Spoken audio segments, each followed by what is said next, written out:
अस्सलाम वालेकुम व्यूअर्स। पाकिस्तान के मतवक्की वज़ीर आज़म इमरान खान साहिब ने अपने सुतेले बेटे और बुशरा बीबी के सगे बेटे मूसा मानिका को 6 करोड़ की गाड़ी कैसे और क्यों दिलाई। आज जावेद चौधरी ने अपने कॉलम में इंतहाई अहम इंकशाफ किया है। ये क्या इंकशाफ है हम आपके सामने रखेंगे इस वीडियो में, लेकिन ये जानने से पहले आप हमारे चैनल को सब्सक्राइब कर दें ताकि हमारी नई आने वाली तमाम इन्फॉर्मेटिव वीडियोज़ सबसे पहले पहुँचें आपके पास। यहाँ बुशरा बीबी के सगे बेटे और इमरान खान साहिब के सुतेले बेटे मूसा मानिका को इमरान खान साहिब ने खुद इलेक्शन के बाद 6 करोड़ की गाड़ी दिलाई है। जी हाँ, सऊदी सफ़ीर पाकिस्तान आते हैं और इमरान खान साहिब उनसे मीटिंग करते हैं, उनको एक सादा पानी की बोतल पर टरखा देते हैं, लेकिन अपने सुतेले बेटे को 6 करोड़ की गाड़ी दिला सकते हैं। जी हाँ, ये गाड़ी इमरान खान साहिब ने अपने सुतेले बेटे को खुद दिलाई है और ये दिलाई है बुशरा मानिका के कहने पर, जो कि उनकी सगी माँ है।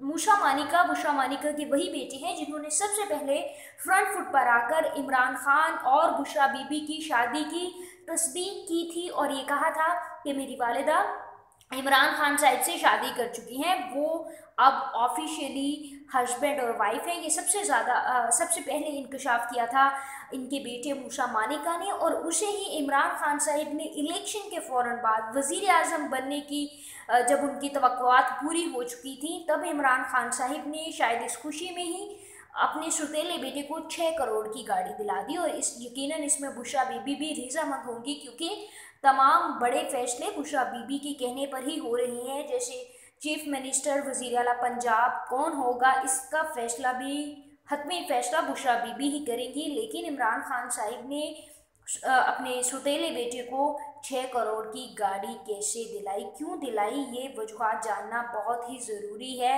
इमरान खान साहिब हमेशा से कहते ही आए हैं कि मेरा कोई इरादा नहीं मैं अपने बेटों को पॉलिटिक्स में लेके आऊँ, लेकिन अपने सुतेले बेटे को 6 करोड़ की गाड़ी दिलाने के पीछे इंतहाई अहम और बड़ी वजूहात होंगी, जो कि आने वाले 2-4 दिन में खुद ही सहाफ़ी इसको जो है वो इससे पर्दा उठा देंगे। जैसे कि आज जावेद चौधरी ने बहुत बड़ा इंकशाफ कर दिया है, वैसे ही वो अपने कल या परसों के कॉलम में इसकी वजूहात भी लिखेंगे, और जैसे ही वो वजूहात लिखेंगे हम आप इसके ऊपर एक और वीडियो बनाएंगे। अगर आपको ये वीडियो पसंद आई है तो उसको लाइक कीजिए, साथ ही साथ तमाम नई इन्फॉर्मेटिव वीडियोज़ के लिए इस चैनल को सब्सक्राइब कीजिए, और इस वीडियो के बारे में अपने ख्यालात का इजहार करना नीचे कमेंट सेक्शन में मत भूलिए।